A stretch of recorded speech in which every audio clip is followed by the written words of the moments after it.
ஒருவன் தேவனுடைய வார்த்தைகளை கைக்கொள்ள ஆரம்பிக்கும் பொழுது அவன் தெய்வத்தை அன்பு கூறுகின்றான். கற்பனை, பிரதான கற்பனை 2 தான். தேவனை நீ அன்பு கூர்ந்தால் சகோதர சொல்ல முடியும். இந்த 2 தவிர வேறு ஒன்றுமில்லை. இந்த 2 கற்பனைகளையும் இனி கை கொண்டு விட்டால் நித்திய ஜீவனுக்குரிய மனுஷனாய் மாறிவிட முடியும்.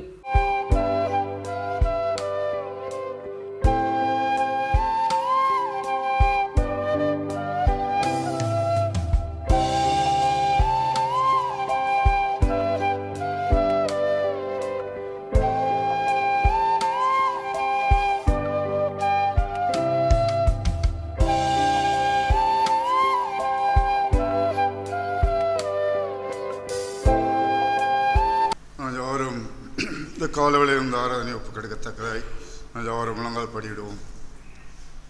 பரிசுத்தமுள்ள எங்கள் பரலோக பிதாவே, நாங்கள் ஸ்தோத்திரிக்கிறோம். மக்கள் நாங்கள் மகிமை செலுத்துகிறோம். ஆண்டவரே, எல்லா கணத்தையும் துதியை உமக்கே நாங்கள் செலுத்துகிறோம். இந்த காலவேளையில் நம்முடைய ஜனங்களாய் நம்முடைய சமூகத்திலே அமரும்படியாய் நீர் கொடுத்த அந்த அருமையான அந்த சலாக்கியத்தைக்காய் ஸ்தோத்திரம். தேவரீர் ஆண்டவரே, இந்த ஆராதனை நம்முடைய பொற்பாதத்திலே நாங்கள் ஒப்புக் கொடுக்கிறோம். இயேசுவே, நீ இறங்கி வந்த ஆண்டவரை இதை ஆசீர்வதிக்க முடியாது செபிக்கிறோம். உங்களுடைய பிரசன்னமானவரை இறங்க முடியாது செபிக்கிறோம். உங்களை ஆலையை வெளிப்படும்படி நாங்கள் செபிக்கிறோம் கத்தா. உங்களை வல்லவை வெளிப்படும்படி நாங்கள் செபிக்கிறோம் கத்தா. சகல காரியங்களை கத்தாவை உங்களுடைய நாம் மையப்படும்படியாய் தோப்பனே. தொடக்க முடிவரைக்கும் நீரே முன்னின்று நடத்த முடியாது உங்களோட பொற்பாதத்தில் ஒப்புக் கொடுக்கிறோம். எங்கள் இயேசு கிறிஸ்துவின் நாமத்தில் செபிக்கிறோம் பிதாவே, ஆமென். யாவரும் உட்காருவோம். பாடல் புஸ்தகத்திலே பாடலன் 7. பாடல் புஸ்தகத்திலே பாடலன் 7.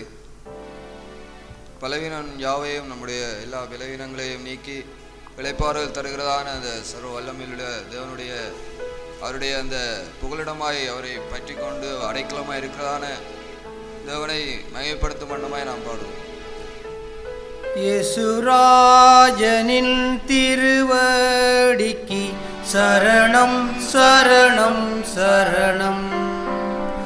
ஆத்மநாதனின் மலரடிக்கு சரணம் சரணம் சரணம். இயேசுராஜனின் திருவடிக்கு சரணம் சரணம் சரணம்.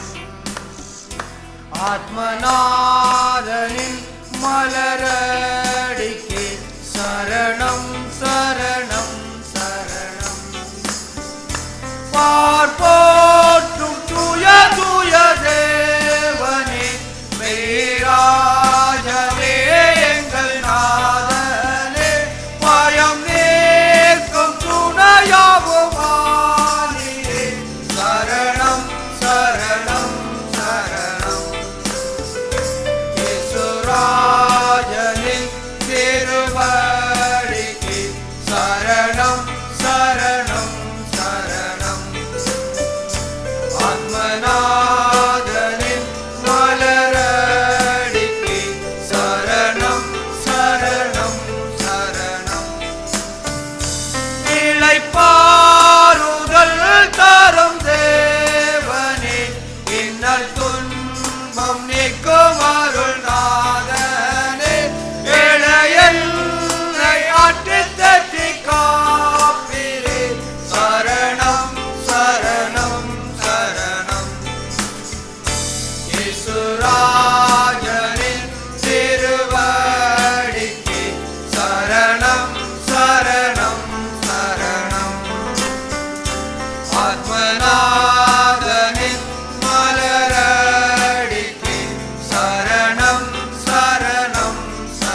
பேரன்பின் கீதங்கள் பாடல் புஸ்தகத்திலே பாடலன் 38,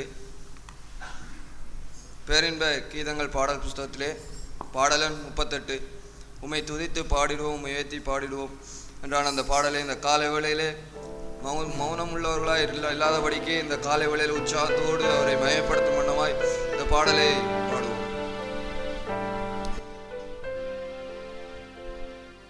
உம்மை துதித்து பாடிடுவோம், உம்மை உயர்த்தி பாடிடுவோம், உம்மை துதித்து பாடிடுவோம், உம்மை உயர்த்தி பாடிடுவோம். சபை நடுவினிலே உந்தன் நாமத்தையே என்றும் துதித்து பாடிடுவோம், உள்ளம் மகிழ்ந்து பாடிடுவோம். சபை நடுவினிலே உந்தன் நாமத்தையே என்றும் துதித்து பாடிடுவோம், உள்ளம் மகிழ்ந்து பாடிடுவோம். சொல்லி சொல்லி பாடுவேன் அற்புதங்கள், எண்ணி எண்ணி பாடுவேன் அதிசயங்கள். சொல்லி சொல்லி பாடுவேன் அற்புதங்கள், எண்ணி எண்ணி பாடுவேன் அதிசயங்கள். கர்த்தர் செய்த கிரிகைகள் பெரியவைகள், எந்தன் வாழ்வை மாற்றிடும் அற்புதங்கள். கர்த்தர் செய்த கிரிகைகள் பெரியவைகள், எந்தன் வாழ்வை மாற்றிடும் அற்புதங்கள். உம்மை துதித்து பாடிடுவோம், உம்மை உயர்த்தி பாடிடுவோம், உம்மை துதித்து பாடிடுவோம், உம்மை உயர்த்தி பாடிடுவோம். சபை நடுவினிலே உந்தன் நாமத்தையே என்றும் துதித்து பாடிடுவோம், உள்ளம் மகிழ்ந்து பாடிடுவோம். மௌனம் எனக்கு ஏனே இல்லையே, தேவ சமூகத்தில் நான் உமையில்லையே. மௌனம் எனக்கு ஏனே இல்லையே, தேவ சமூகத்தில் நான் உமையில்லையே. அன்பரித்து பாடுவேனாக மகிழ்ந்தே, அன்பரின் இன்ப சந்நிதானமதிலே. அன்பரித்து பாடுவேனாக மகிழ்ந்தே, அன்பரின் இன்ப சந்நிதானமதிலே. உம்மை துதித்து பாடிடுவோம், உம்மை உயர்த்தி பாடிடுவோம், உம்மை துதித்து பாடிடுவோம், உம்மை உயர்த்தி பாடிடுவோம்.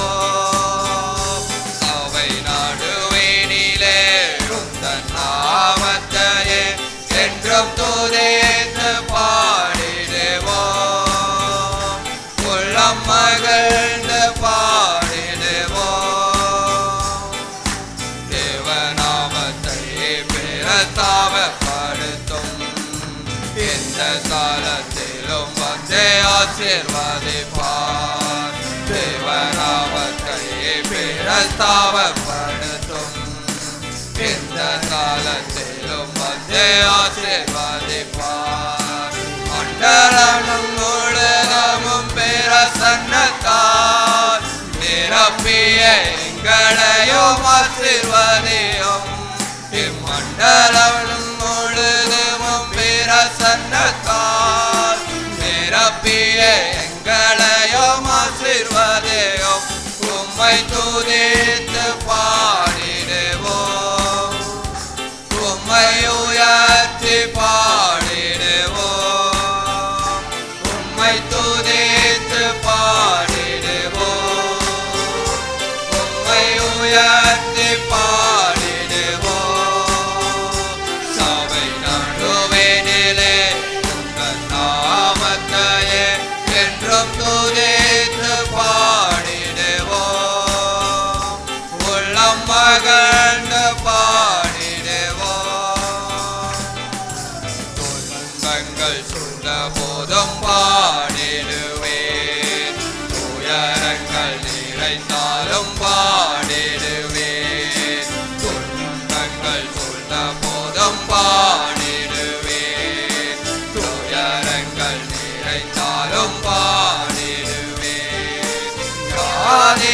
வேதனையில் பாடிடுவேன், வல்லவரின் விடுதலை கண்டிடுவேன். வியாதி வேதனையில் பாடிடுவேன், வல்லவரின் விடுதலை கண்டிடுவேன். உம்மை துதித்து பாடிடுவோம், உம்மை உயர்த்தி பாடிடுவோம், உம்மை துதித்து பாடிடுவோம், உம்மை உயர்த்தி பாடிடுவோம். சபை நடுவினிலே உந்தன் நாமத்தையே என்றும் துதித்து பாடிடுவோம், உள்ளம் மகிழ்ந்து பாடிடுவோம். சோர்ந்து போன வேளையிலும் பாடிடுவேன், வேளவின நேரத்திலும் பாடிடுவேன். சோர்ந்து போன வேளையிலும் பாடிடுவேன், வேளவின நேரத்திலும் பாடிடுவேன். நம்பிக்கையில் வேலன் கொண்டு பாடிடுவேன், செங்கடலை பிளந்து ஜெயமளிப்பார். நம்பிக்கையில் வேலன் கொண்டு பாடிடுவேன், செங்கடலை பிளந்து ஜெயமளிப்பார்.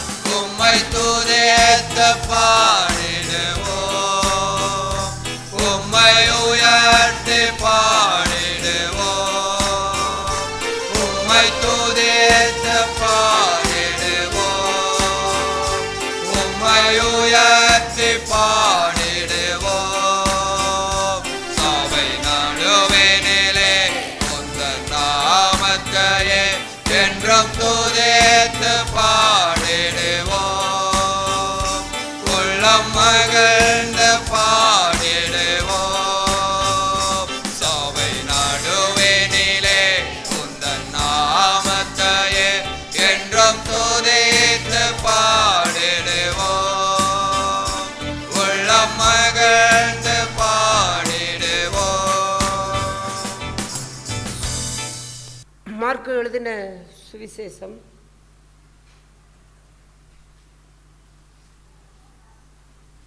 12ஆம் அதிகாரம் 28வது வசனத்திலிருந்து வாசிப்போம். வேதபாரகரில் ஒருவன் அவர்கள் தர்க்கம் பண்ணுகிறதை கேட்டு அவர்களுக்கு நன்றாய் உத்தரவு சொன்னார் என்று அறிந்து அவரிடத்தில் வந்து கற்பனைகளில் எல்லாம் பிரதான கற்பனை எதுவென்று கேட்டான்.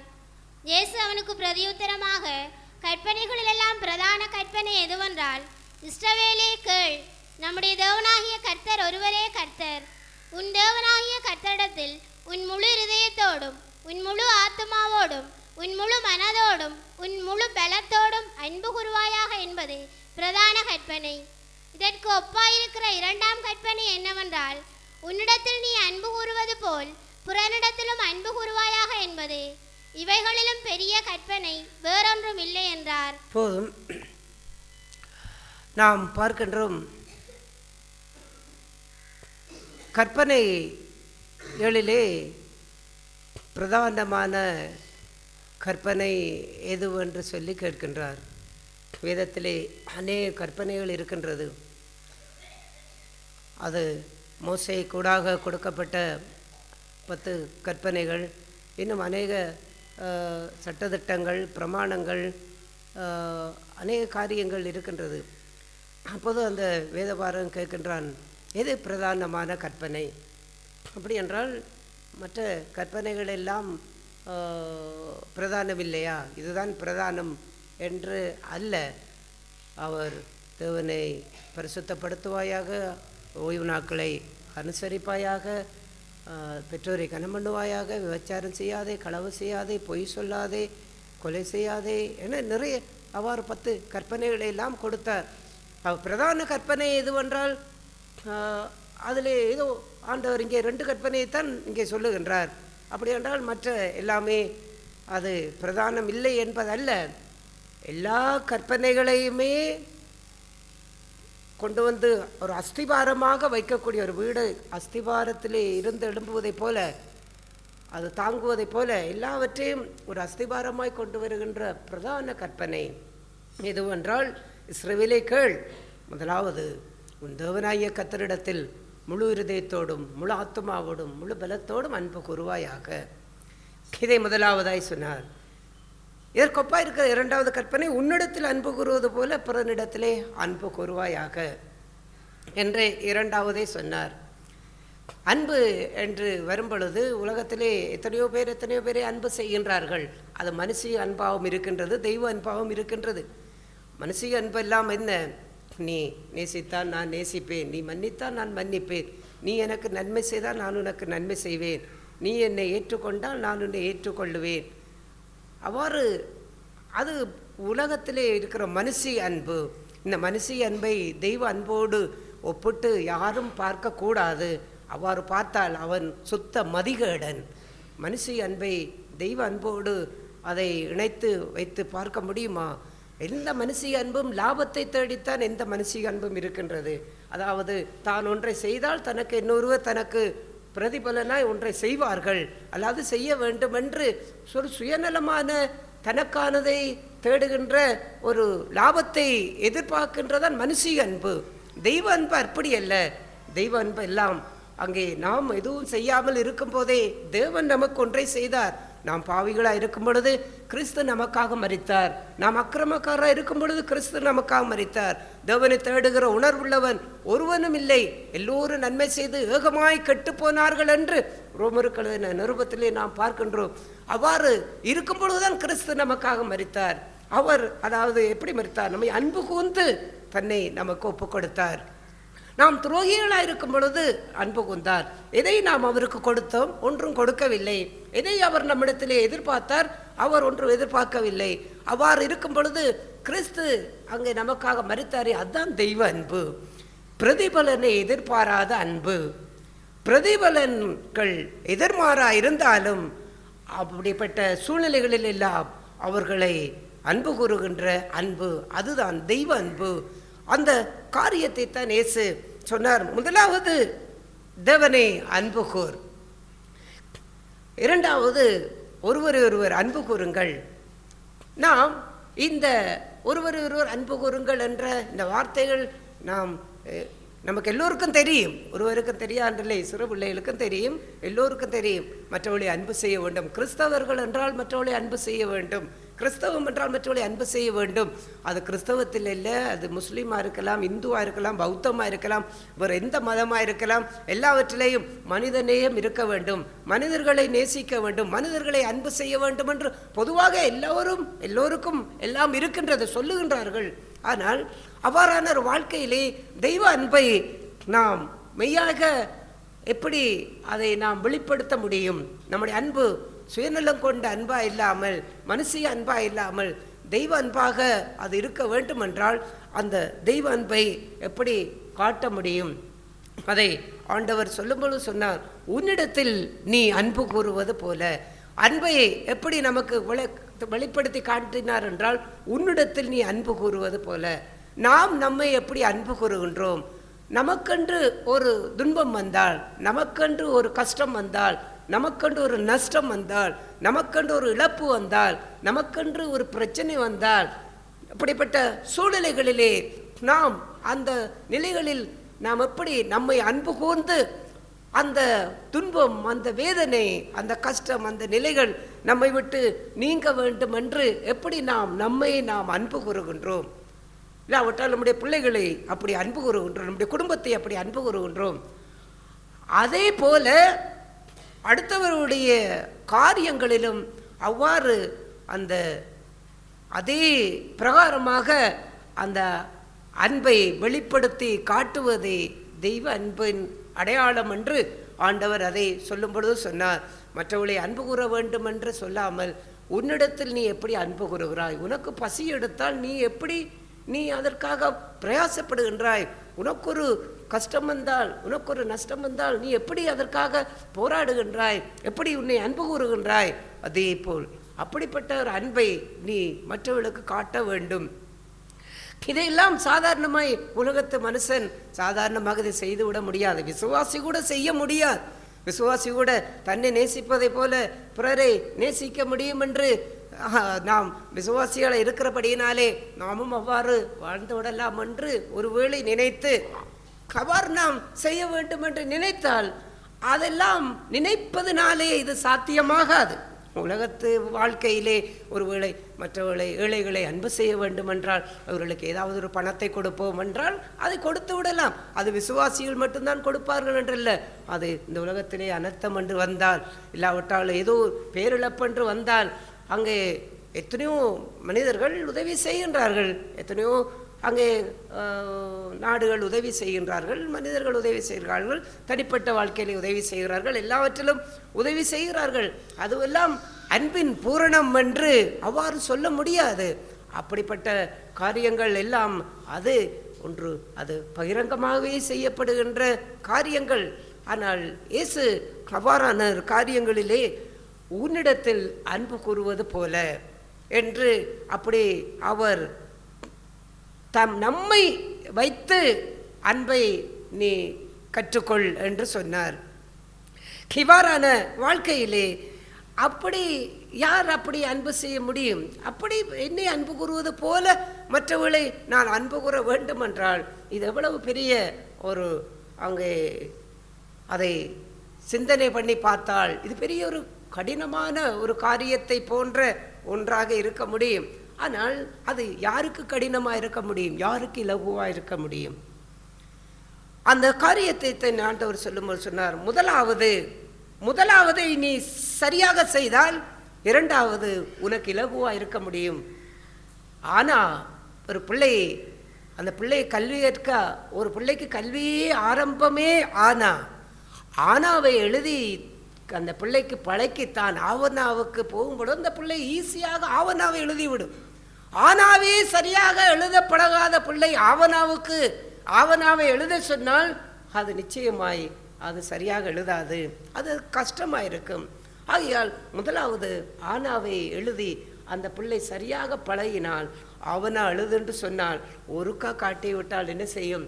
ஆவணாவை அப்படியே ஒரு சுழியை கீழே போட்டுவிடும். ஏனென்றால் அது அதற்கு இலகு. ஆகையால் அது ஆனாவே எழுத தெரியாவிட்டால் ஆவணா கஷ்டம். இங்கே ஆண்டவர் சொன்னார், முதலாவது தேவனை அன்பு கூர், ஆனாவை சரியாக எழுது. அந்த ஆனாவை நீ சரியாக எழுதினால் ஆவணாவா இருக்கக்கூடிய இரண்டாவது இருக்கே, உன்னிடத்தில் அன்பு கூறுவது போல மற்றவரிடத்திலும் அன்பு கூறுவாயாக. இதை உன்னால் இலகுவாக செய்துவிட முடியும். இதை இலகுவாய் உன்னால் புரிந்து கொள்ள முடியும். அன்பு செய்வதென்றால் என்ன, எந்த சூழ்நிலைகளிலே எப்படிப்பட்ட நிலைகளிலே அன்பு கூற வேண்டும், நம்முடைய நிலைகளை நாம் எப்படி உணர்கின்றோமோ அதே போல அடுத்தவருடைய நிலைகளை அப்படி உணர்கிறவன் தான் இந்த ஆவணாவை எழுத பழகினவன். அதான் அன்பு. தன்னை நேசிப்பதை போல், தன்னை சிந்திப்பதை போல், தன்னுடைய காரியங்களை அவன் உணர்வதை போல அடுத்தவர்களை அவ்வாறு உணர்கின்ற அந்த வாழ்வு, அதுதான் அன்பு. இந்த அன்பில் வாழ வேண்டியவர்கள் யார் என்றால் தேவனை அன்பு கூறுகின்றவர்கள். இந்த முதலாவதை செய்யாதவர்கள் இரண்டாவதை தலைகீழாய் நின்றாலும் அவர்களால் முடியாது. சபையிலே எத்தனை வருடங்கள் இருந்தாலும் இன்றைக்கும் பாருங்கள், அன்பு செய்ய முடியவில்லை. இன்றைக்கும் ஏதோ ஒரு பிரச்சனை வந்தால் அடுத்தவர்களை அவர்கள் சமாதானமாக இருக்க விருப்பமில்லை. இல்லாவிட்டால் யாராவது தவறு செய்துவிட்டு மன்னிப்பு வந்து கேட்டால் கூட மன்னிக்க மாட்டேன் என்று கூட அவ்வாறு சொல்லி அவர்களை மறுக்கின்ற காரியங்களோ, இல்லாவிட்டால் அங்கே யாராவது ஏதோ ஒரு பிரச்சனை, ஏதோ ஒரு நமக்கு ஒரு தீமை ஏதோ ஒன்றை செய்துவிட்டார்கள் என்று சொன்னால் அதை கூட உங்களால் சகித்து கொள்ள முடியாத ஒரு காரியம், பொறுத்து கொள்ள முடியாத காரியம், நம்மை கோபமூட்டுகின்ற காரியங்களை செய்து விட்டார்கள் என்றால் அங்கே ஒரு பகையை வளர்க்கின்ற காரியம். ஏன் இதெல்லாம் இவ்வாறு ஏன் அன்பு செய்ய முடியவில்லை? அன்பு செய்ய வேண்டும் என்று கேட்டாலும் ஏன் முடியவில்லை? அவ்வாறான காரியத்திற்கு ஒரே ஒரு பதில், எனக்கு அன்பு செய்ய தெரியாது என்பதல்ல, அன்பு செய்ய நான் பழகவில்லை என்பதல்ல, தேவனை அவன் அன்பு கூறவில்லை. அதான் பிற முக்கியமான காரியம். அன்பிலே நான் வளரவில்லை என்றால் என்னை குறித்து நான் என்ன சொல்லுவேன்? அன்பிலே நான் வளரவில்லை என்றால் நான் யாரையும் காரணம் சொல்ல மாட்டேன். அவர்கள் எனக்கு இப்படி தீமை செய்தபடியினாலே தான் அவர்களோடு என்னால் சமாதானமாக இருக்க முடியவில்லை. இவர்கள் என்னை பற்றி இப்படி குறையாக பேசினபடியினாலே தான் இவர்களோடு என்னால் சந்தோஷமாக இருக்க முடியவில்லை. இல்லாவிட்டால் இவர்கள் என்னை அவமானப்படுத்தினபடியினாலே தான் இவர்களை என்னால் மன்னிக்க முடியவில்லை என்றெல்லாம் அவர்கள் இப்படி செய்தார்கள், இப்படி செய்தார்கள், இப்படி செய்தார்கள், ஆகையாலே தான் நான் அவர்களை அன்பு செய்ய முடியவில்லை என்றெல்லாம் காரணமில்லை.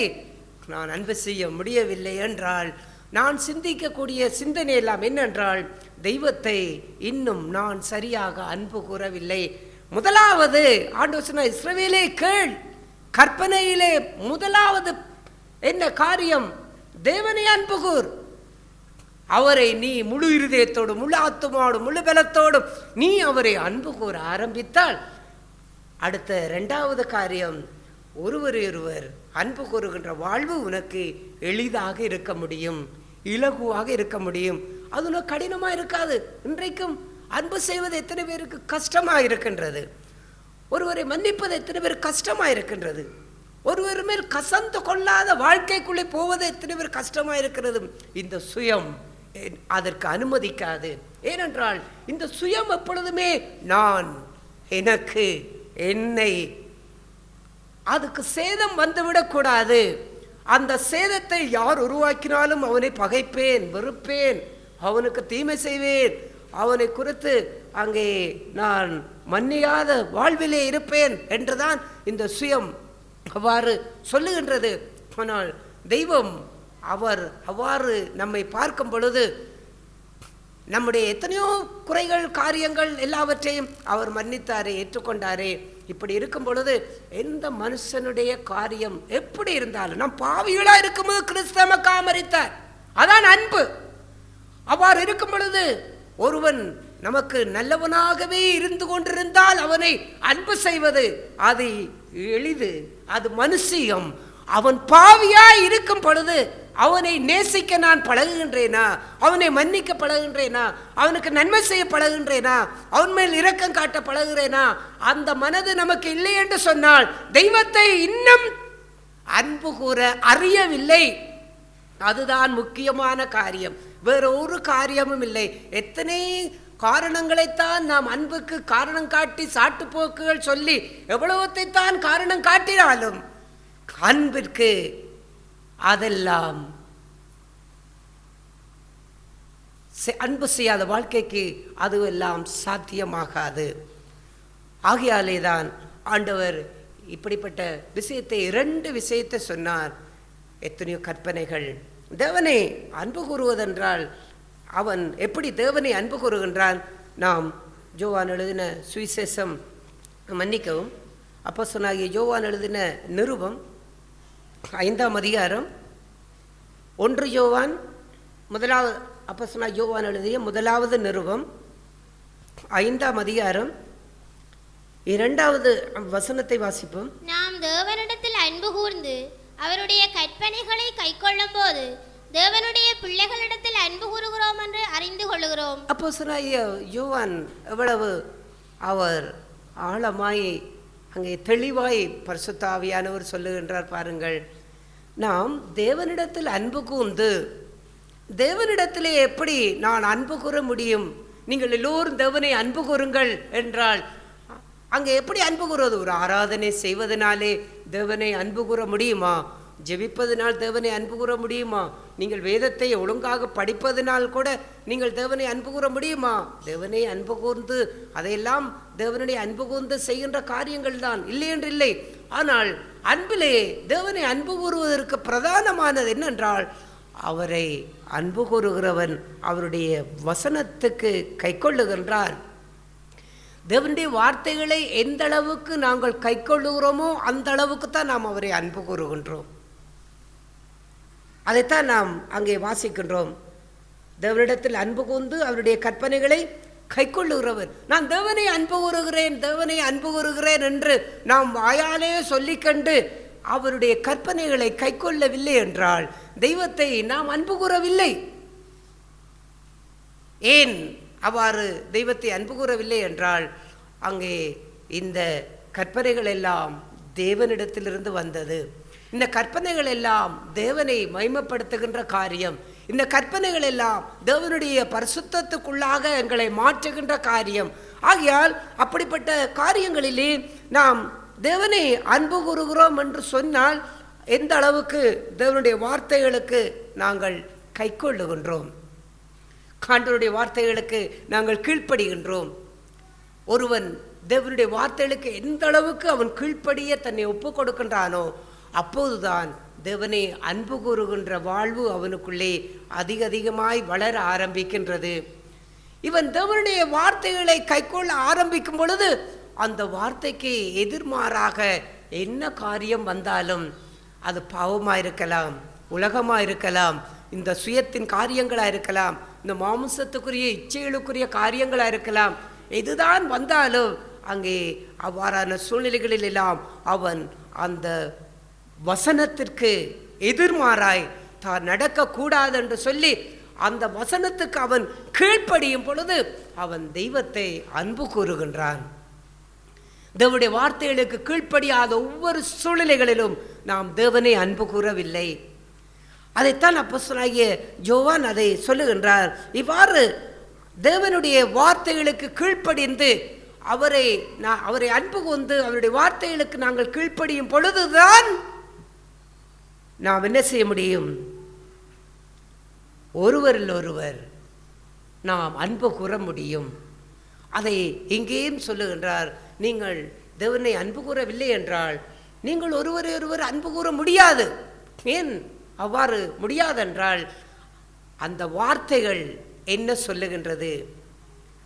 மன்னிக்க வேண்டும், தீமையை சகிக்க வேண்டும், உன்னை இழக்க வேண்டும், உன் சுயத்தை சிலுவையிலே ஒப்பு கொடுக்க வேண்டும், உன் மாம்ச இச்சைகளை சிலுவையிலே ஒப்பு கொடுக்க வேண்டும், உன்னுடைய சுயநலத்தை இழக்க வேண்டும், உன்னுடைய கோபத்தை விட்டுவிட வேண்டும், உன்னுடைய எரிச்சலை ஒழிக்க வேண்டும்.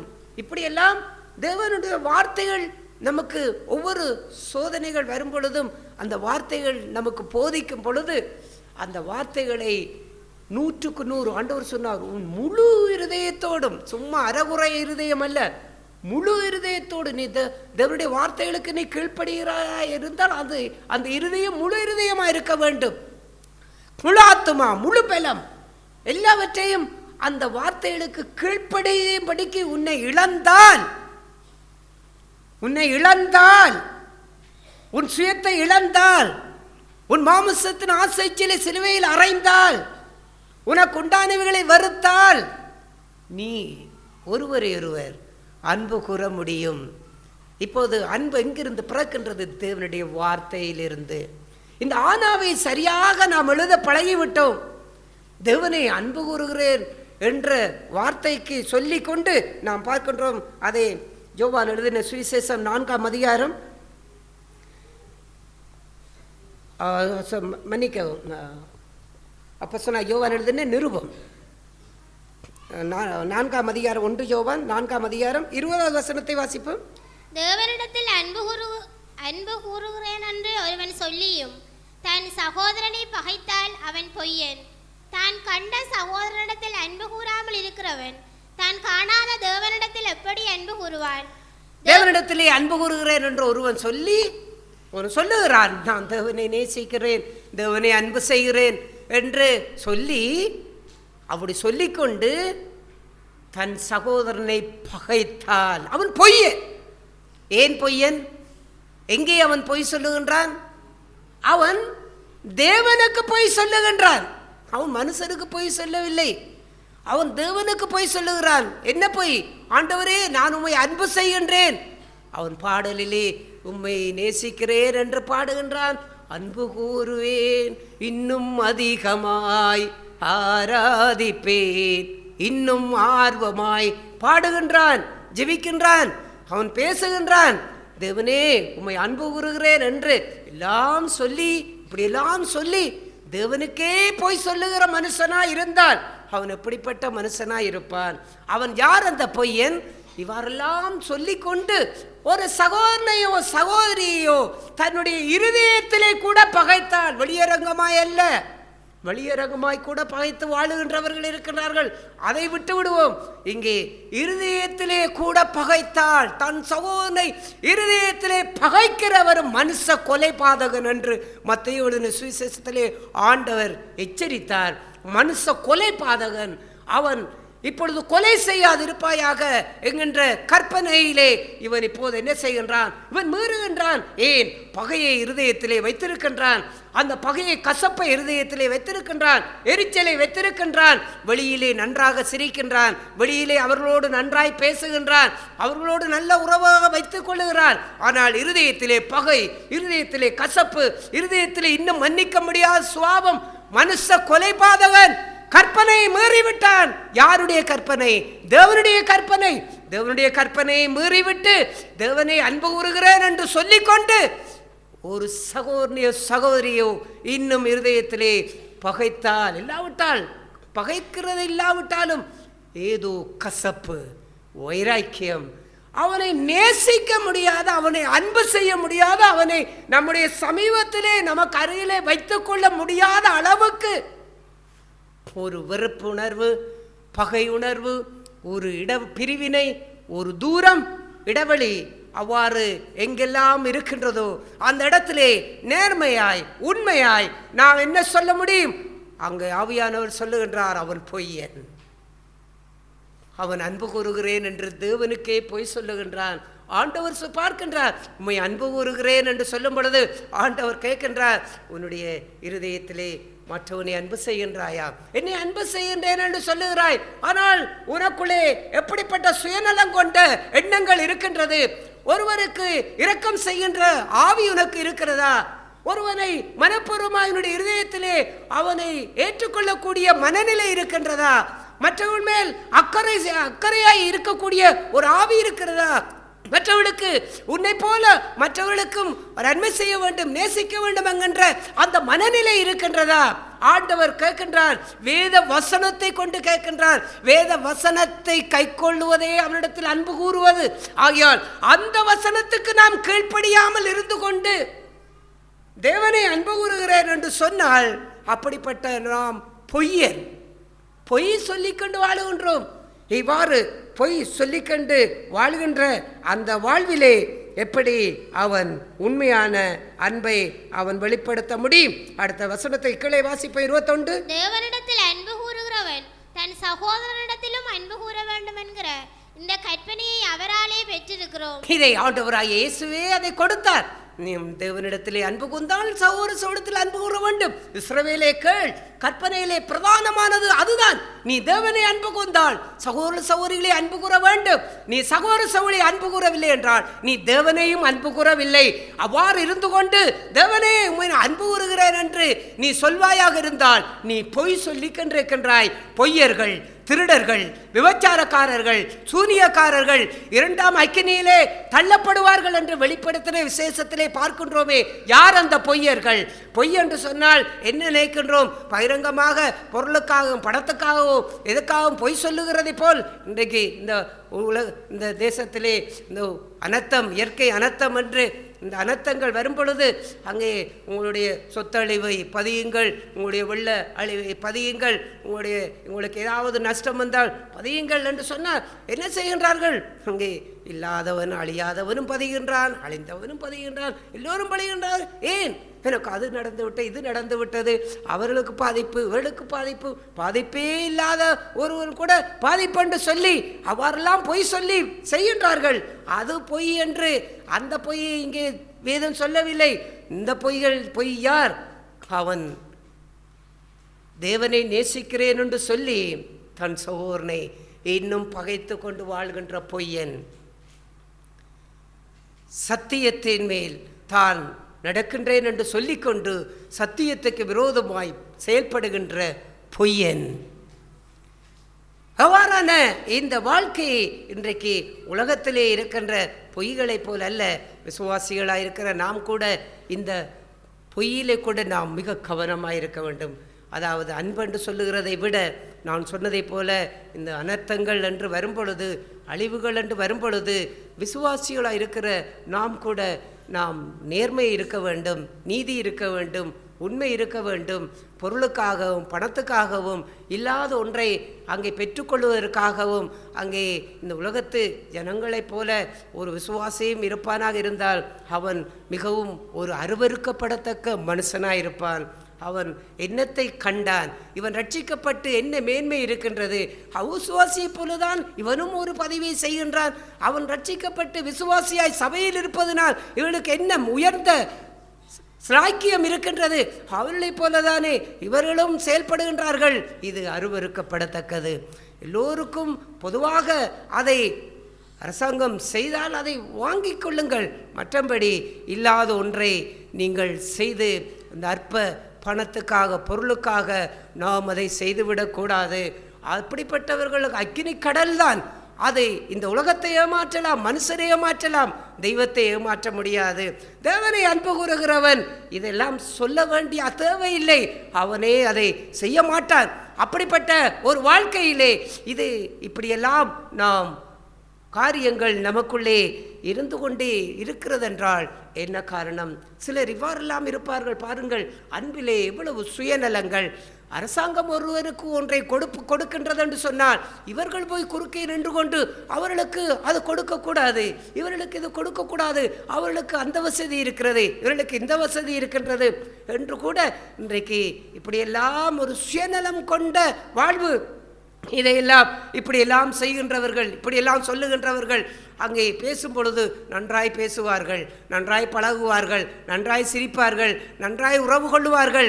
ஆனால் சுயநலம், தன்னை நேசிப்பதை போல தனக்கொன்று கிடைக்கிறது என்றால் அடுத்தவனுக்கு கிடைக்கட்டுமே, ஏன் அதை போய் குறுக்கை நின்று கொண்டு ஏன் அதை அவனுக்கு அதை மறைப்பதற்கு என்ன காரணம்? அன்பில்லை, சுயநலம். ஆனால் அதை அவ்வாறு நாம் அந்த எல்லைக்குள்ளே ஒருபோது நின்றுவிடக்கூடாது. சபையிலே உள்ள எந்த ஒரு விசுவாசி, ஊற்று விசுவாசி கூட இப்படிப்பட்ட ஒரு அருவருப்பான காரியத்தை நாம் செய்யக்கூடாது. ஏனென்றால் அது கொடுப்பவர்கள் இருக்கின்றார்கள், அதிகாரிகள் இருக்கின்றார்கள், அதை பார்க்கிறவர்கள் இருக்கின்றார்கள், அவர்கள் அதை பார்ப்பார்கள். ஆனால் விசுவாசிகள் என்று சொல்லக்கூடிய யாராவது ஒருவர் இப்படிப்பட்ட ஒரு அங்கே காரியத்தை நாம் செய்தால் அது ஒரு எப்படி சொல்ல முடியும், ஒரு துரோகம். என்னை நேசிப்பதை போல அவர்களை நேசிக்க வேண்டுமே, எனக்கொன்று நடக்க வேண்டும் என்று விரும்புகின்றோம், அதே மாதிரி அடுத்தவர்களுக்கும் அது நடக்கட்டுமே. அது அந்த காரியத்தை நாம் அதை போய் அவ்வாறு சொல்லுவது இன்றைக்கு கிராமத்திலே, இந்த ஊரிலே இந்த பழக்கங்கள் அதிகமாய் நிறைந்திருக்கிறது. இது இடம்பெயர்ந்து வந்த காலத்திலிருந்து இன்றைய வரைக்கும் கிட்டத்தட்ட அங்கே 2010 2025 வரைக்கும் இந்த பிரச்சனை இந்த கிராமத்திலே இருந்து கொண்டே இருக்கிறது. அடுத்தவனுக்கு அது கிடைக்கக்கூடாது, இவனுக்கு இது கிடைக்கக்கூடாது, இப்படியெல்லாம் ஒரு மனநிலையில். அதனால தான் அந்த கிராமம் பாருங்கள் எத்தனையோ இடங்கள் எல்லாம் முன்னேறி கண்டு போகின்றது. பொருளாதாரத்திலே முன்னேறுகிறது, அபிவிருத்திலே முன்னேறுகிறது. இன்னும் பெரிய பெரிய ஒரு பில்டிங்குகளோ இல்லாட்டிக்கு வேறு வேலை திட்டங்களோ தொழில் பயிற்சி திட்டங்களோ எல்லாவற்றிலும் ஒவ்வொரு இடங்களெல்லாம் முன்னேறுகின்றது. இந்த விடத்தல் தீவு கிராமம் மட்டும் எப்படி இருக்கிறது? அன்றைக்கு எப்படி இருந்ததோ இன்றைக்கும் அப்படியே தான் இருக்கின்றது. என்ன அபிவிருத்தி இருக்கு, என்ன வளர்ச்சி இருக்கிறது, என்ன அங்கே தொழில் முறையிலே என்ன இந்த கிராமம் முன்னேறி இருக்கிறது, வளர்ச்சி அடைந்திருக்கிறது. இதெல்லாம் ஒரு பெரிய ஒரு சாபத்துக்குரிய காரியம். ஏன்? தான் நல்லா இருப்பதை போல அடுத்தவன் நல்லா இருக்கக்கூடாது, தனக்கு நல்லது நடப்பதை போல அடுத்தவனுக்கு நல்லது நடக்கக்கூடாது. உன்னுடைய முதலில் இருந்தா கொடுக்கின்றாய், உன்னுடைய கையில் இருந்தால் அடுத்து கொடுக்கின்றாய், நீ சேர்த்த படத்தில் இருந்தா கொடுக்கின்றாய், வாயை மூடிக்கண்டு சும்மா இருக்க வேண்டியதானே? ஏன்? அடுத்தவனுடைய நன்மைக்கு. ஏன் இங்கே அதை சொல்லுவார்கள், அந்த உலை அதாவது அடுப்பிலே வைக்கின்ற அந்த சோறு காய்ச்சுகின்ற அந்த உலைக்கே அநியாயம் செய்கின்றதை போன்று அது எல்லாம் இதெல்லாம் வெளிக்காரியங்கள். இதெல்லாம் இங்கே நாம் நம்முடைய விசுவாசத்துக்குரிய காரியமில்லை, இதெல்லாம் வெளிப்பகுதிகள். ஆனால் ஏன் அதையெல்லாம் பேசுகிறோம் என்றால் அதற்கெல்லாம் காரணம் எல்லாம் தன்னை நேசிப்பதை போல அடுத்தவனை நேசிக்கின்ற அந்த மனநிலை இல்லை, அந்த அன்பு இல்லை. அதுதான், அதற்காகத்தான் பேசுகின்றேன். அதே போல நம்முடைய மனநிலைகளும் அப்படி இருக்கக்கூடாது. நாம் கூட இப்படிப்பட்ட ஒரு எண்ணங்கள் இருக்கக்கூடாது. அந்த எண்ணங்கள் நமக்குள்ளே இருந்தால் தெய்வத்தை அன்பு கூறவில்லை. தெய்வத்தை அன்பு கூறுகிறவன் அவனுக்கு இந்த எண்ணம் வருமா? அவர் எவ்வளவு நன்மை செய்தார் தன்னுடைய வாழ்க்கையிலே. தான் துரோகியாக இருக்கும்போது தனக்கு நன்மை செய்தாரே, தன்னை தேடி வந்தாரே, தன்னை ரட்சித்தாரே.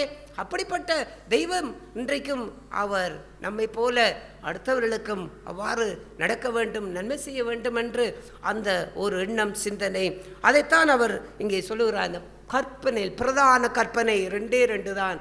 தேவனை நீ அன்பு கூர்ந்தால் சகோதர சோலை அன்பு கூற முடியும். இந்த 2 தவிர வேறு ஒன்றுமில்லை. இந்த 2 கற்பனைகளையும் நீ கை கொண்டு விட்டால் நீ நித்திய ஜீவனுக்குரிய மனுஷனாய் மாறிவிட முடியும். ஏனென்றால் வேதத்திலே உள்ள ஒவ்வொரு வார்த்தைகளும் தேவனுடைய வார்த்தைகள். இந்த தேவனுடைய வார்த்தைகளுக்கு நீ கீழ்ப்படியும் பொழுது தேவனை நீ அன்பு கூறுகின்றாய். நீ அன்பு கூறுகின்ற உன்னுடைய உண்மையான அன்பு, அந்த பிரதிபலன் என்ன செய்கின்றது? அடுத்தவர்களை அன்பு கூற வைக்கின்றது. காரணம் என்னென்றால் விபச்சாரம் செய்யாதிருப்பாயாக. இந்த கற்பனையை நீ அன்பு கூர்ந்தால் எந்த ஒரு எதிர்ப்பாளரையும் அங்கே எப்படி பார்க்க மாட்டாய்? விபச்சாரத்தின் சிந்தனையோடு பார்க்க மாட்டாய். ஏன்? அன்பு என்றால் அந்த அன்பு எதை காண்கிறது? தன் சகோதரன் சகோதரி இடத்தில் அன்பு கூற கடவன். ஆகையால் நம்முடைய கண்கள் எப்பொழுதுமே எந்த எதிர்ப்பாளரையும், நம்முடைய மனைவியை தவிர எந்த எதிர்ப்பாளரையும் சகோதரன் சகோதரி என்ற அந்த கண்ணில் அந்த பார்வை, இந்த உலகத்திலே வாழுகிற எந்த எதிர்ப்பாளரையும் அப்படி நாம் பார்க்கின்றது தெய்வ அன்பு. அது அவருடைய கற்பனை. ஆகையால் அப்படி அந்த கற்பனைக்கு கீழ்ப்படிந்து அப்படி தேவனை அன்பு கூர்ந்தால் எந்த எதிர்ப்பாளரையும் அசுத்த சிந்தையோடையோ, காம விகாரத்தோடையோ, விபச்சாரத்தினுடைய எண்ணத்தோடையோ எந்த எதிர்ப்பாளரையும் நம்முடைய கண்கள் பார்க்காது. ஏனென்றால் அவன் சகோதரன். கர்த்தர் அவ்வாறான காரியங்களிலே அவ்வாறு தேவன் என்னோடு இடைப்பட்ட பகுதியெல்லாம் நாம் ஒரு பாலியத்துக்குரிய காரியங்களிலே அந்த கற்பனை, விபச்சாரம் செய்யாதிருப்பாயாக. ஆண்டவர் சொன்ன ஒரு ஸ்திரீ இச்சையோடு பார்க்கிறோம், விபச்சாரம் செய்யாயிற்று. இப்பொழுது இந்த கற்பனை தேவனுடைய கற்பனை, தேவனுடைய வார்த்தை. இந்த வார்த்தைக்கு நாம் கீழ்ப்படிந்தால், தேவனை அன்பு கொண்டால் இந்த வார்த்தைக்கு நாம் கீழ்ப்படுகிறோம். அந்த வார்த்தையை கீழ்ப்படியும் பொழுது இப்பொழுது என்ன செய்கின்றோம்? இச்சையோடு பார்க்க கூடாது. ஆகையால் நான் யாரை இச்சையோடு பார்க்க மாட்டேன்? என்னுடைய சகோதரி, என்னுடைய அக்காவாக இருக்கலாம், என்னுடைய தங்கச்சியாக இருக்கலாம், என்னுடைய அம்மாவாக இருக்கலாம். அங்கே அவர்களை நாம் இல்லை செய்ய மாட்டோம், நாம் இச்சையோடு பார்க்க மாட்டோம். அந்த இச்சையோடு பார்க்கிற காம விகாரம் கொண்ட அந்த துன்மார்க்கம் நிறைந்த சில மனிதர்கள் இருக்கின்றார்கள் உலகத்திலே, கொடூர நிறைந்தவர்கள். சொந்த பிள்ளையை இல்லாவிட்டால் சொந்த அங்கே மகனையோ மகளையோ வைத்து அங்கே அவர்கள் வேசித்தனம் பண்ணுகின்ற அவ்வாறு பெற்றோர்களும் இருக்கின்றார்கள், உறவுகளும் சகோதரிகளும் இருக்கின்றார்கள். குடும்பத்திலே சொந்த அக்காவை அது வேதத்திலேயும் இருக்கின்றது.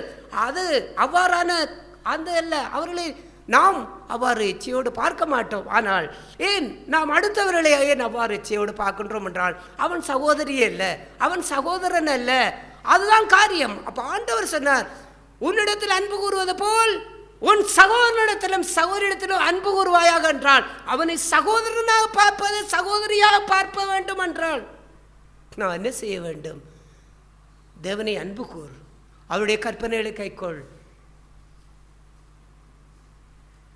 பாலியத்துக்குரிய இச்சையோடு நீ எப்போது ஒருவனை பார்க்காமல் இருக்கின்றாயோ அப்போதுதான் அவன் உனக்கு சகோதரன், அப்போதுதான் அவள் உனக்கு சகோதரி. ஆகையால் இந்த அன்பு எனக்குள்ளே உருவாக வேண்டுமென்றால் நான் என்ன செய்ய வேண்டும்? தேவனுடைய கற்பனைகளை கைக்கொள்ள வேண்டும். அவன் கைக்கொள்ள அவன் இந்த அன்பு சகோதரன் சகோதரி என்கின்ற அந்த உறவு அவர்களுக்குள்ளே உருவாக ஆரம்பிக்கும். இப்படித்தான் அங்கே அன்பிலே நாம் வளர முடியும். எல்லாம் இந்த உலகத்திலே ஒரு சகோதரர்கள் சகோதரிகள் ஒரு ஸ்திரீகள் பெண்களை பார்க்கும் பொழுது உங்களுடைய பார்வையிலே அங்கே தேவன் எனக்கு காண்பித்த காரியம் எல்லாம் என்னென்றால், எப்படி ஒருவரை இச்சையோடு பார்க்காமல் நல்ல சிந்தனையோடு நல்ல எண்ணத்தோடு எப்படி பார்க்க முடியும்? அவ்வாறான காரியங்களுக்கு ஒரு காரியம் சொல்லுகின்றேன். எந்த எதிர்பாரான ஸ்திரீகளையோ ஆண்களையோ பார்க்கும் பொழுது ஒன்று யோசியுங்கள். என்னென்றால், தேவசாயலாய் படைக்கப்பட்டவன் இவன், தேவசாயலாய் படைக்கப்பட்டவன், தேவனுடைய சாயல், தேவசாயலாய் படைக்கப்பட்டிருக்கிற இந்த மனுஷனை நான் அசுத்த சிந்தியோடு பார்க்கலாமா? நான் தேவனுடைய மனுஷனே, நான் தேவனுடைய பிள்ளையே, நான் தேவனுடைய மனுஷன், தேவனுடைய பிள்ளை, தேவனுடைய விசுவாசியாய் இருந்து கொண்டு என்னுடைய தகப்பன், என்னுடைய பரமபிதா, என்னுடைய பரமபிதாவின் சாயலாய் படைக்கப்பட்டிருக்கிற இந்த சகோதரியை இல்லாவிட்ட அந்த சகோதரனை நான் அசுத்தத்தோடு பார்க்க முடியுமா? பார்க்கக்கூடாது. ஏன்? அவன் என் சகோதரன். ஏன்? அவன் என்னுடைய தகப்பனால் படைக்கப்பட்டவன். என்னுடைய தகப்பனுக்கு, எங்களுடைய தகப்பனுக்கு 8 பிள்ளைகள். 8 பிள்ளைகள் என்றால் 8 பேருமே எனக்கு சகோதர சகோதரிகளால் மாம்ச ரீதியிலே. அப்படி என்றால் இந்த உலகத்திலே தேவசாயலாய் படைக்கப்பட்ட ஒரு ஸ்திரியை பார்த்து நான் அசுத்தமாய் பார்த்தால் அவள் எனக்கு சகோதரியாய் இருக்க முடியாது. அப்படிப்பட்ட ஒரு காரியம்தான் தேவனே. எவ்வளவுத்துக்கு ஒரு மனுஷன் தேவனை ஆழமாய் அன்பு கூற ஆரம்பிக்கின்றானோ அவனுடைய அன்பெல்லாம் ஒருவர் அன்பு கூறுகின்ற வாழ்வுக்குள்ளே நடத்தும். இது ஆண்டவர் சொன்னார், 2 கற்பனைகளை சொன்னார். நீ ஆனாவை சரியாக எழுதினால் ஆவனா உனக்கு இலகுவா இருக்கும். உனக்கு ஆனாவே எழுத தெரியாவிட்டால் ஆவனா உனக்கு கடினமா இருக்கும். ஆகையால் நீ ஆனா எழுதுவதை விட்டுவிட்டு ஆவனாவை எழுத வேண்டும் என்று போராடாதே. வாழ்க்கையிலே உனக்கு தோல்விதான் மிச்சமா இருக்க முடியும். ஆகையால் முதலாவது நீ செய்ய வேண்டியது தேவனை அன்பு கூர். ஒருவர் அன்பு கூறுகிற வாழ்வை எப்படி செய்ய வேண்டும், எப்படி அன்பு செய்ய வேண்டும் என்று எல்லாம் கற்பனை பண்ணி கொண்டு இருக்காதே. தெய்வத்தை நீ அன்பு கூர்ந்து அவருடைய வார்த்தைகளுக்கு கீழ்ப்படி ஒப்புக்கொடு. அவருடைய கற்பனைகளுக்கு முழு இருதயத்தோடு கீழ்ப்படி, முழு ஆத்துமாவோடு கீழ்ப்படி. கொலை செய்யாதிருப்பாயாக என்று உரைக்கப்பட்டது. நான் உனக்கு சொல்லுகிறேன், தன் சகோதரனை இருதயத்திலே பகைக்கிறவன் மனுஷ கொலை பாதகன். ஆகையால் இருதயத்திலே யாரை குறித்தும் ஒரு கசப்பு கூட வர அனுமதிக்க மாட்டேன். நான் தேவனை அன்பு கூறுகிற மனுஷன். அவ்வாறு நாம் தேவனை அன்பு கூர்ந்தால் அந்த கற்பனைக்கு நாம் கீழ்ப்படியலாம் அல்லவா? இருதயத்திலே கூட நான் பகைக்க கூடாது. அப்படி அந்த கற்பனைக்கு நான் கீழ்ப்படிந்தால் என்ன நடக்கும்? ஆவனாவை இப்போது இலகுவாய் எழுதப் போகின்றேன். என்னை பகைக்கிற மனுஷனை இப்போது நான் அவனை சகோதரனை போல அன்பு செய்ய போகின்றேனே. அவன் தீங்கு செய்தாலும் அவனை மனப்பூர்வமாய் மன்னிக்க போகின்றேனே. அவன் என்னை பற்றி அவமானப்படுத்தி கேவலப்படுத்தி தூற்றி பேசினாலும் அவனை இப்பொழுது உளமாற அவனை நேசிக்கிறேனே, ஏற்றுக்கொள்ளுகிறேனே. தெய்வ அன்பு ஒரு சந்தர்ப்பத்திலே, ஒரு சூழ்நிலையிலே, ஒரு நெருக்கடியான ஒரு சூழ்நிலை வந்தது. ஒரு சகோதரனுக்கும் அங்கே இன்னும் சிலருக்கும் அவ்வாறான சூழ்நிலைகளிலே அந்த சகோதரனிடத்திலே நான் பேச வேண்டுமென்று நான் தெய்வ அன்பினாலே உந்தப்பட்டேன். அப்போது ஒரு விசுவாசி சொன்னார்கள், நீங்கள் இப்போது பேசாதீர்கள்.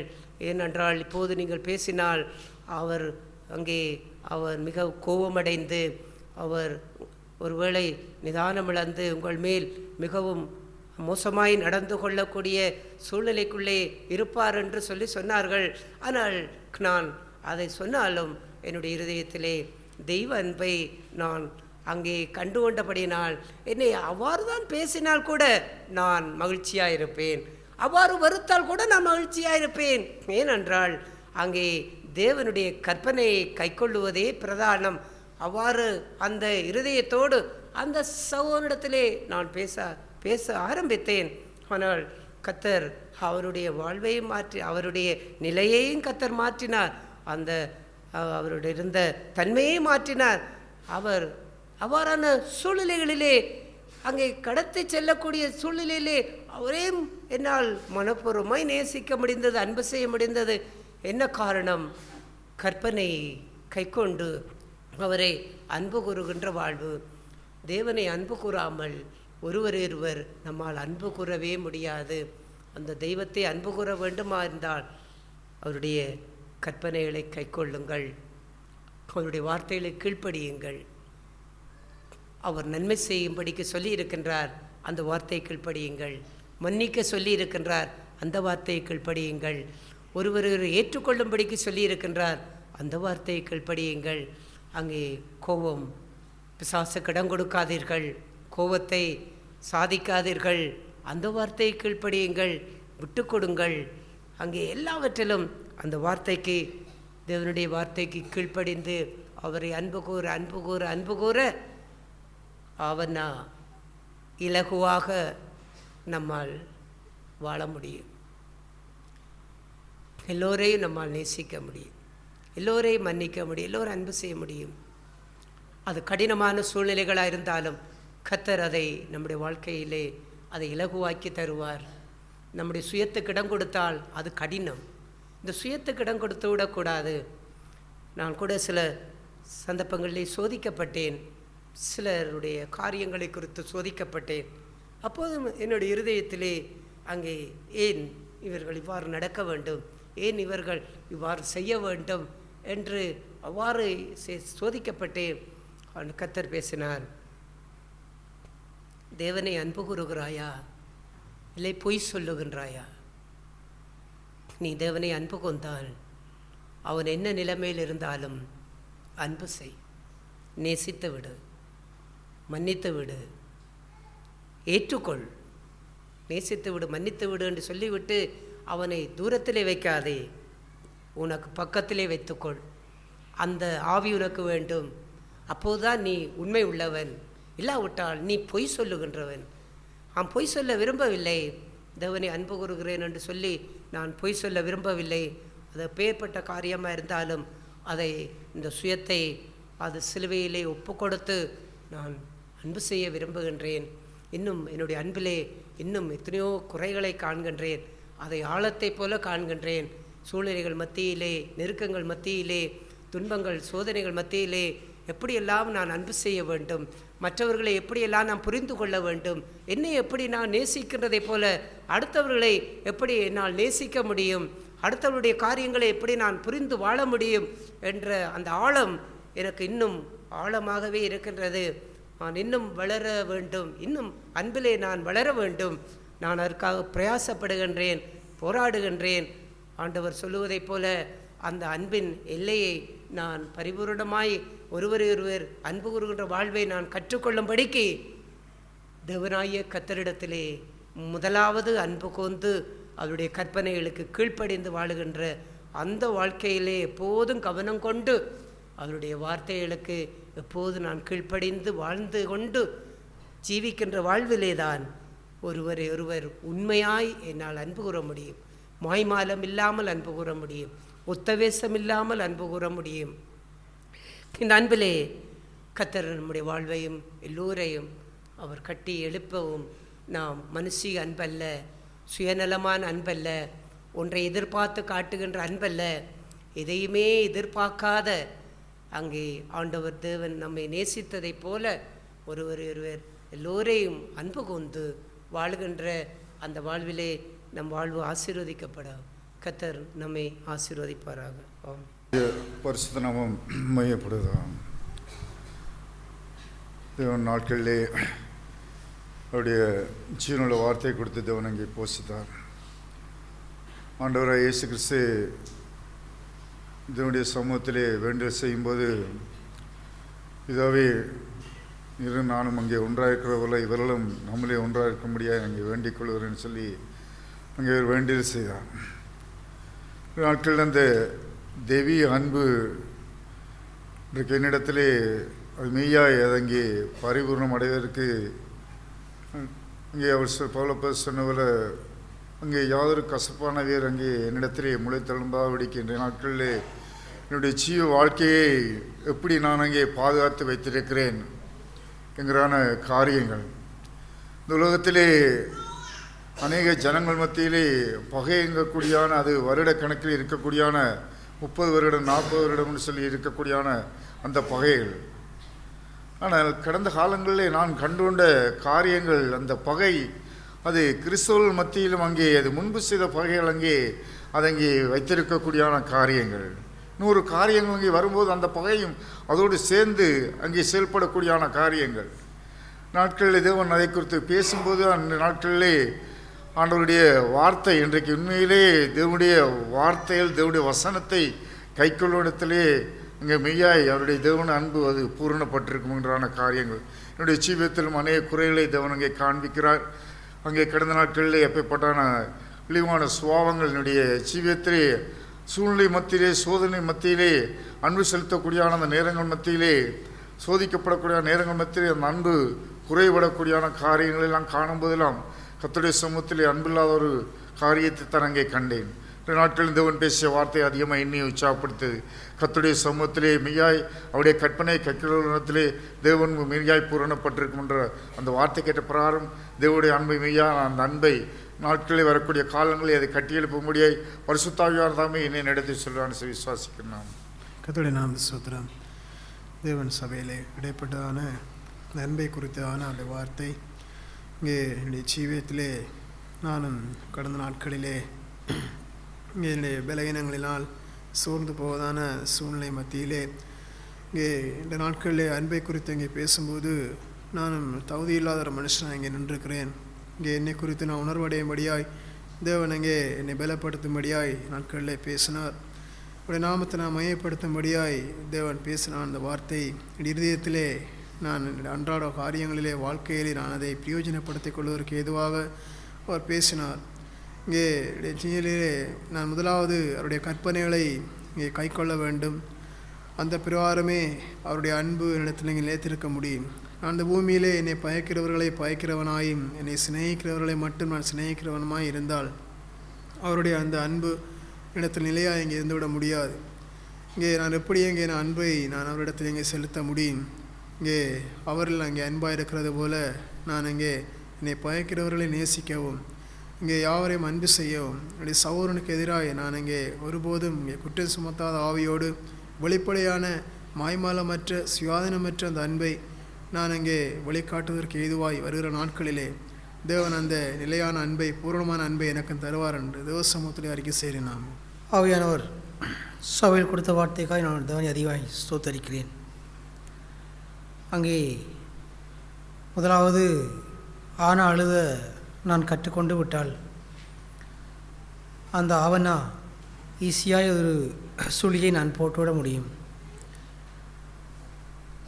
அங்கே இயேசு கிறிஸ்து அன்பை குறித்து அவர் பேசும்போது இஸ்ரவேலே கேள், உன் தேவனாய கர்த்தர் ஒருவரே என்று அவர் சொல்லிவிட்டு அங்கே உன் தேவனாய கர்த்தரிடத்தில் முழு இதயத்தோடும் முழு ஆத்மாவோடும் முழு வெள்ளத்தோடும் அன்பு கூறுவதே பிரதான கற்பனை. அதைத்தான் நானும் விரும்புகிறேன். அதை நான் முழு இதயமாய் தேவனிடத்தில் கற்றுக்கொண்டு விட்டேன் என்றால் எந்த மனுஷனையோ எந்த நபரையோ நான் நிச்சயோடு பார்ப்பதை நான் நிறுத்திவிட்டு ஆவனா என்கிற அன்பு எனக்குள்ளே தானாக வந்துவிடும். அதையே நான் அதிகமாக வாஞ்சிக்கிறேன். நிச்சயம் கர்த்தர் எனக்கு உதவி செய்வார், விளந்திருவான் அறிக்கை செய்கிறேன். அறிக்கை காத்துக்கொள்ள அவனுக்கு உதவி சொல்கிறாமே. கர்த்தருடைய வசனம் எப்படிதா ஆண்டவர் காலை வேலையை பேசிய வார்த்தை அதிகமாக எங்களை உற்சாகப்படுத்தியது.